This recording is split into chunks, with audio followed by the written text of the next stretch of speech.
Chapter 4 Interdependence. In a primitive forest on a mountain, glacial winds were howling incessantly, and the heavy snowfall had covered everything in a pristine white blanket. Even though the sun hadn't completely set yet, the forest had already become extremely dim amid the heavy snow. There was a winding mountain path in the forest that wasn't all that clear to begin with, and it was virtually unidentifiable under the thick blanket of snow. However, there was a fire that had been lit at the end of the mountain, providing a slight hint of warmth in this glacial landscape of ice and snow. The flame had been lit in the only mountain god shrine in the entire forest. Due to how inaccessible the shrine was, it had already been abandoned and unvisited for many years. The gatehouse and walls of the outer courtyard had already all collapsed, leaving only a dilapidated main hall standing in a lonesome fashion. The gate of the main hall had long been absent, and there was only a tattered straw mat hanging on the doorframe to keep out some of the wind and snow. Through the holes in the straw mat, one could see that aside from cluttered weeds and stones in the empty hall, there was a figure seated with his legs crossed. This was a tall and broad young man in an azure robe, and even though he was sitting on the ground, his back was ramrod straight. However, his face was completely wooden and expressionless, much like the dilapidated mountain god statue behind him. The young man's arms were hanging naturally down onto his lap, and Liu Lair was laying in the cradle formed by his hanging arms. Right at this moment, a faint moan suddenly rang out in front of the young man's chest. Liu Lair's rubbed her tiny head against the young man's arm, and her face, which was previously buried against his chest, peeked out slightly from the crook of his arm. At this moment, her delicate features were tainted by an unnatural flush, and even though she was sound asleep, her brows were tightly knitted together, and tears were flowing incessantly down her face from her tightly shut eyelids. It seemed that she was having a terrible nightmare. No, don't. Liu Lair reflexively tightened her grip on the young man's arm as she moaned in her sleep. One of her legs had also been kicked out from the young man's arms, and she was occasionally twisting around in a disturbed manner, clearly suffering greatly from whatever it was that she was seeing in her dream. Soon, she buried her face back into the young man's chest. The young man was looking straight up ahead, but he seemed to have sensed the little girl's movement and lowered his head to check on her. A slight hint of confusion appeared in his vacant eyes, but they were still mostly vacant and dazed. "Brother, rock." The little girl continued to talk in her sleep in a barely audible voice. Perhaps it was because the young man's face was being illuminated by the light of the fire, but at this moment his features seemed to have become softer and more gentle, and there seemed to be an extra spark in his vacant eyes. He remained seated on the ground, but slowly swiveled around on the spot until his back was facing the entrance of the hall, shielding the little girl from the cold wind. He then gently tucked the little girl's leg back into his arms before tightening his embrace around her slightly. The little girl wiggled slightly in his arms and buried her head deeper into his chest, following which her movements gradually subsided, and her breathing returned to a slow and even rhythm. At this point, it was already completely dark outside, and the wind and snow had gradually abated slightly. Halfway up a lush mountain that was over 1,000 feet in height was a cave that stood at over 30 feet tall, and a tall and broad young man was standing with his back facing the cave. Liu Lair was standing behind the young man, with one hand gripping onto the corner of his robe, while the other arm was wrapped around his leg. Half of her face was peeking out from behind him as she cast her gaze forward, and her complexion was a little pale from fear and anxiety. Several dozen feet in front of the two stood a giant gray bear that was over twice the height of an adult human. And it was standing on its hind legs with its front paws raised in a menacing display.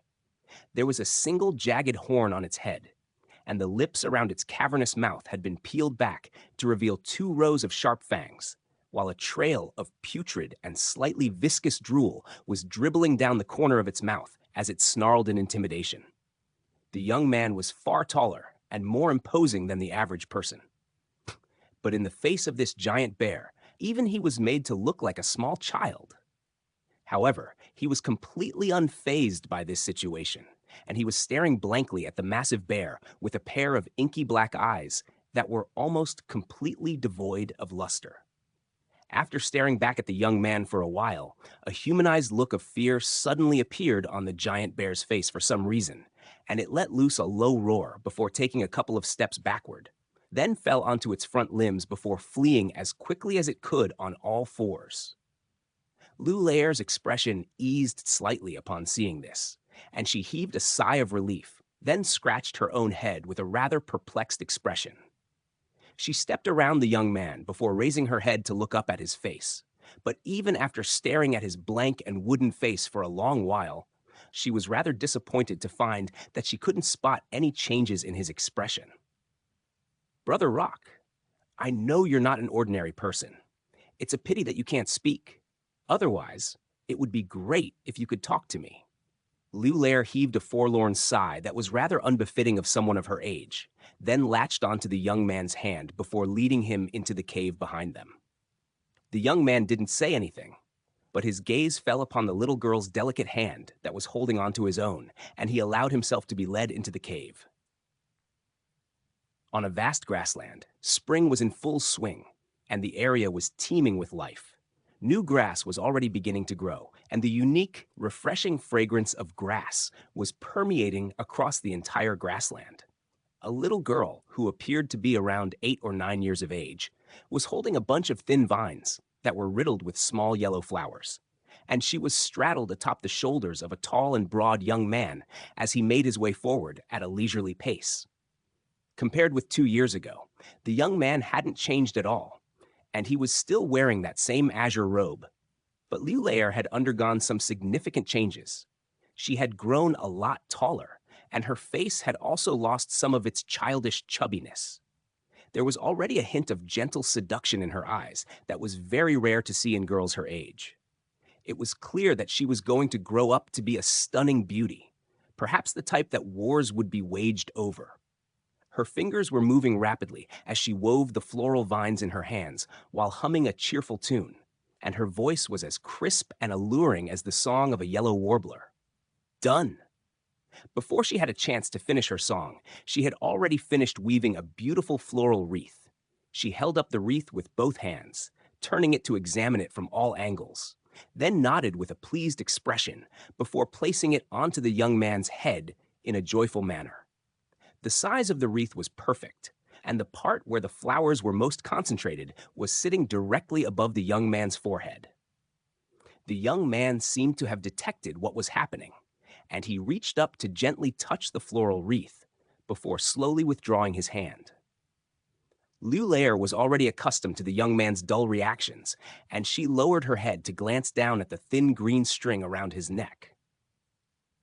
A mischievous grin appeared on her face as she quickly reached down to grab onto the string and lift it up, but the young man reflexively grabbed onto the dark green accessory attached to the string as if it were second nature for him, refusing to let it go.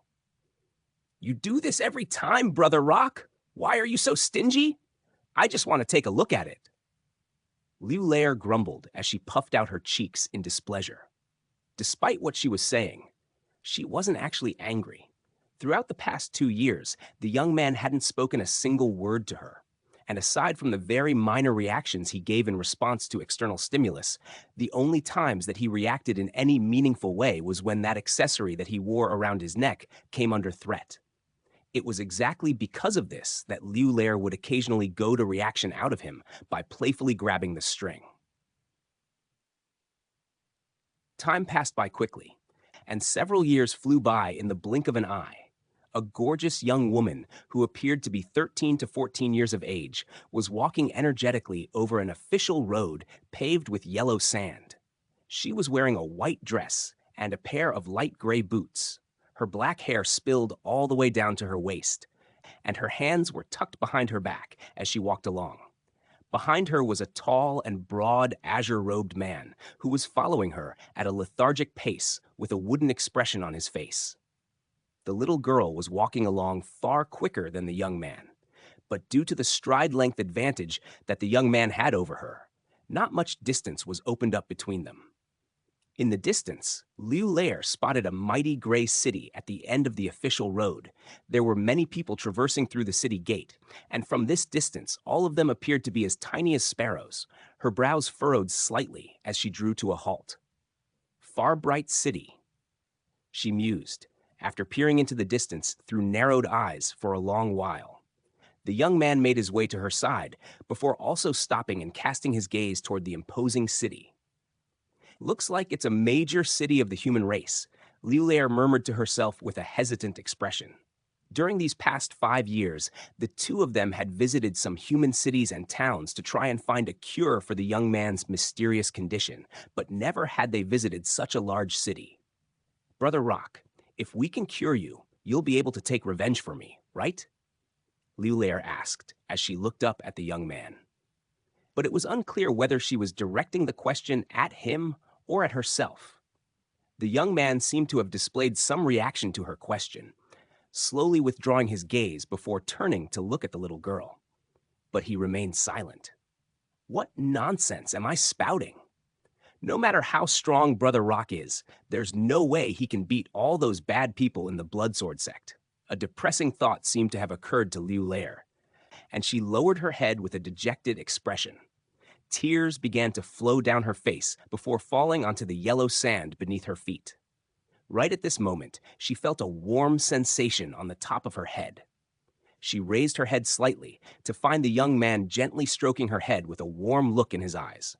For some reason, this simple gesture made Liu Lair feel incredibly at ease, and an indescribable sense of courage welled up in her heart, as if no hardships or obstacles would be able to strike fear into her heart anymore.